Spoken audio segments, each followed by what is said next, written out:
யாரையாச்சும் நம்ம தாழ்வாக பார்த்தா என்ன ஆகும்? எதிரியை கூட என்ன பண்ணக்கூடாது, குறைச்சி மதிப்பிட்டு நம்முடைய தோல்வியை நம்ம வரையறுத்துக்கக்கூடாது.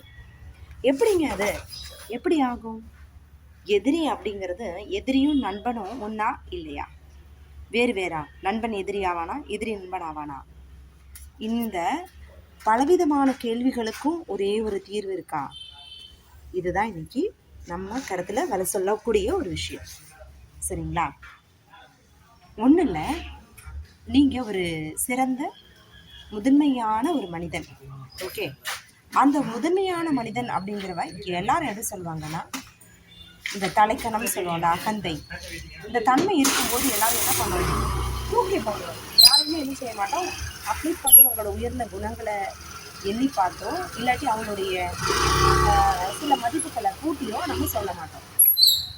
சரிங்களா? ஃபார் எக்ஸாம்பிள் இனியுடைய அரசியல் கட்டத்தில் உள்ள சூழ்நிலைகளை சொல்கிறேன்.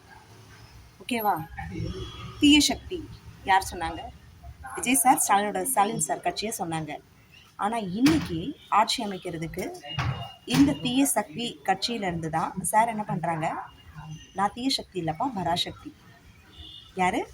தீய சக்தி இல்லை, உனக்கு என்னுடைய மக்கள் நல்லா இருக்கணும், ஜனநாயகம் நல்லா இருக்கணும், இன்னைக்கு மக்கள் மறந்திருந்தாலும் அந்த தன்மையை எடுத்து சொல்லி என்ன பண்ணியிருக்காரு, நம்ம நாடு நல்லா இருக்கணுங்கிறதுக்காக, மக்கள் நல்லா இருக்கணுங்கிறதுக்காக சப்போர்ட்டிவ் எல்லா கட்சியிலையும் பேசுகிறாங்க.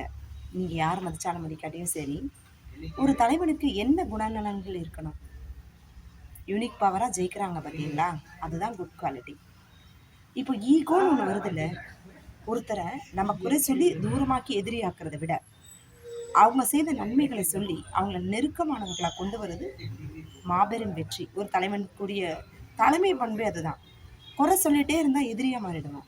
அதுவே அவங்களோட நல்ல விஷயங்களை, எல்லா பேஸ்மெண்ட்டும் எங்கே இருந்து வருது? இந்த கட்சியிலேருந்து போட்டு அத்தனை பேஸ்மெண்ட்டும் மேலே வரப்போகுது இல்லை. குறை தீர்க்கும் இது மனுக்கள் பெற்ற இடம் எல்லாமே இருக்குல்ல. சில விஷயங்களில் இப்போ பாருங்கள், அரசியலமைப்பு சட்டத்திலேயே சில விஷயங்கள் இருக்குது. என்னென்னா, இந்த நடவடிக்கையை மட்டும்தான் எடுக்க முடியும், இவங்களுக்கு இந்த பவர் மட்டும்தான் உண்டு. அந்த நிலையில் இருந்து பார்க்கும்போது தான் ஆஹா, நம்ம தப்பான கண்ணோட்டத்தில் பார்த்துருக்குறோம் அப்படிங்கிற ஒரு எண்ணங்கள் கூட உதயமாகும். சரிங்களா? நம்ம யாரையுமே தவறான கண்ணோட்டத்தில் மதிப்பீடு செஞ்சு தவறான அணுகுமுறைகளில் நம்மளோட ஈகோவால் சரியா அவுட் ஆஃப் ஃபோக்கஸில் யாரையுமே எடுத்தறிஞ்சு பேசக்கூடாது. இதுதான் எனக்கு மாறும். இது யாருக்காக பொருந்தும்? உயர் அதிகாரியை நம்ம குறை சொல்கிறோம்ல, ஆஃபீஸ், ஸ்கூல்ஸ், இன்னும் மாதிரி பல்வேறு தனியார் துறையில் வேலை பார்க்குற எல்லாருக்குமே இந்த விஷயங்கள் இருந்தோம். இது மாத்திரமா? குடும்பத்தில் கூட எல்லாரும் பாருங்கள், மக்கள் 100%, 90% பேர் தான் சொல்கிறது சரி, தான் சொல்கிறது சரி, நான் சொல்கிறது நீ கேளு, நான் சொல்கிறது கேளு, நான் சொல்கிறது கேளுன்னு தான் வருவாங்க. யாராவது நீங்கள் சொல்கிறத நான் கேட்டுக்கிறோன்னு வருவாங்களா? இது ரொம்ப ரேருங்க. படிக்காதவங்க கூட நான் சொல்கிறதான் கரெக்டும்பாங்க. படித்தவங்களே முட்டாளாக்குற தன்மை படிக்காதவங்களுக்கும் உண்டு.